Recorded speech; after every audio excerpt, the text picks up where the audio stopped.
saya dari awal sudah menyatakan banyak tulisan saya tentang tidak persetujuan saya untuk pembangunan kereta cepat karena terlalu mahal. Kemudian juga yang mau naik siapa? Karena kosnya pasti mahal kecuali nanti disubsidi. Yang itu menyalahi Perpres 107 waktu itu. Nah, lalu saya terus media mengikuti saya dan seterusnya. Lalu saya dipanggil Pak Presiden 16 Mei 2016. Saya tanya pada Pak Presiden, sebetulnya ini ide siapa sih? Kok seperti ini? Jawaban Pak Presiden, itu ide saya, Mas. Karena untuk menjadi bangsa yang besar, kita harus mempunyai teknologi tinggi. Dan saya memilih kereta cepat karena dibantu Cina, itu waktu saya diajak naik kereta oleh Xi Jinping, ini enak sekali dan Cina mau bantu. Saya bilang, oke Pak, tetapi kosnya mahal sekali. Enggak, tenang saja. Tidak apa-apa, bisa kita biayai. Ya sudah, saya sudah sampaikan kemungkinan-kemungkinan yang sekarang terjadi. Jadi kalau sekarang berkomentar lagi, ya saya sudah sampaikan langsung pada Pak Presiden dan ini sekarang terjadi. Nah ini belum apa-apa. Yang nanti saya khawatirkan, ketika operation maintenance kereta ini sudah jadi, itu juga sangat tinggi. Lalu yang mau naik siapa? Karena jurusannya hanya dari Halim sampai Padalarang, tidak lagi sampai Bandung. Tidak berhenti di Kerawang, tidak berhenti di Walini. Sehingga pertanyaan saya, kalau kita mau ke Bandung, naik kereta cepat, katakan 40 menit, tapi habis itu turun kereta, lalu sambung apa? Angkot, bus, atau kereta parahyangan, itu merepotkan. Karena orang membawa bagasi, lalu menggendong anak, kan susah. Sehingga pertanyaan saya, siapa yang mau naik? Ketika yang mau naik sedikit, tentu cost untuk operation maintenance-nya naik. Lalu kapan kembalinya itu bisa dihitung, ada hitung-hitungannya. Karena saya punya proposal yang dibuat oleh Jepang dan proposal yang dibuat oleh Cina. Tapi Pak Agus sekali lagi, apakah kemudian ini menunjukkan meskipun Anda dan mungkin para pengamat yang lainnya sudah pernah mengingatkan Presiden, ini menunjukkan bahwa ada skema perencanaan yang salah ya? Bukan yang salah setelah berjalan, dari dulu juga salah. Makanya saya bilang kan terlalu mahal. Karena saya sudah pastikan, saya sampaikan pada Pak Presiden, pasti akan ada hal-hal yang membuat Pak Presiden repot. Nah sekarang ini yang terjadi. Ya kan, jadi bukan salah karena sudah jalan lalu salah, enggak. Memang dari awal itu hitung-hitungannya. Kalau yang dibuat oleh Jepang itu kan, ini kan proyek Jepang, lalu diminta paksa oleh pemerintah diberikan pada Cina. Ini bukan pakai tender ya.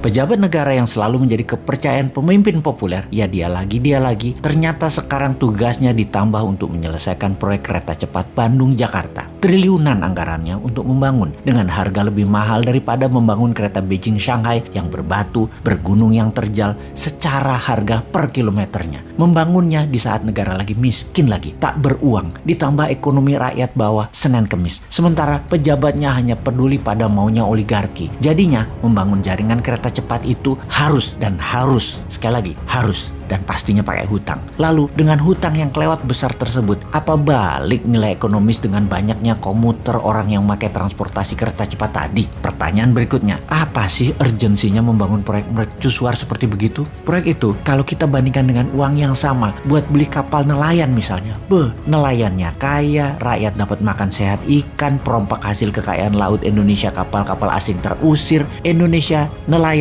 pasti lebih makmur. Kalau uang yang sama dibikin proyek oleochemical, turunannya kelapa sawit, ada lebih 50 produk dasar agar Indonesia tidak import, dan ini membantu devisa negara. Kalau uang yang sama untuk membangun smelter nikel milik sendiri, tidak ada asingnya, smelter koper, smelter bauksit, smelter ferro, maka industri mineral Indonesia menguasai dunia dan menjadi pahlawan devisa. Hal ini semua yang dinamakan best value of money. Dengan uang yang sama, apa impact yang didapat dan keuntungan mana yang terbesar didapat? Multiplier efek yang ditimbulkan, dan produk tadi harus menjadi efek gentar negara. Kayaknya nggak ada pejabat negara yang menghitung cost accounting berdasarkan best value of money. Lah pejabatnya begitu duduk lupa fungsinya. Yang ingat gimana nanti kalau pensiun anak cucuku harus makmur. Jadi proyek apa saja yang penting cepat dan tidak pakai produk dalam negeri. Kalau produk dalam negeri, PPATK bisa cek arus uangnya. Kalau dari luar negeri nggak bisa. Jadi ya mainnya di luar supaya cuannya nggak kelihatan. Berapa yang buat proyek, berapa yang ditilep. Oke deh, begini kita coba ajarin cara bisnis, dagang, dan bernegara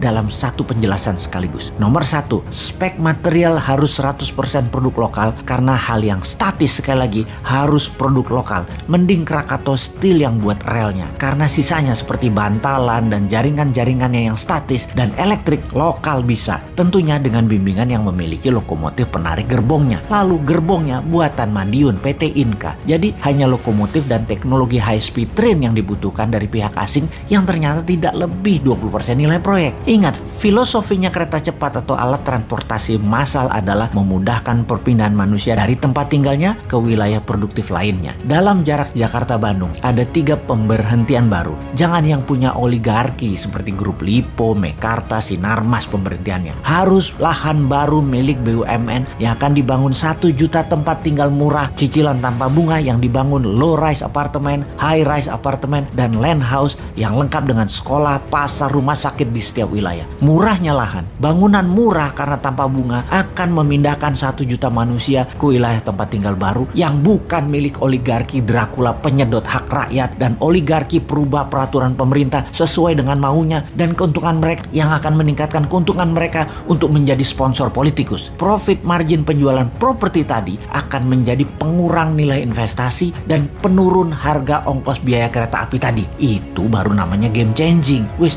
ngono wae sarannya. Semoga didengar oleh orang yang peduli di atas sana kalau masih punya tempat di pikirannya untuk memikirkan rakyat dengan ilmu lain.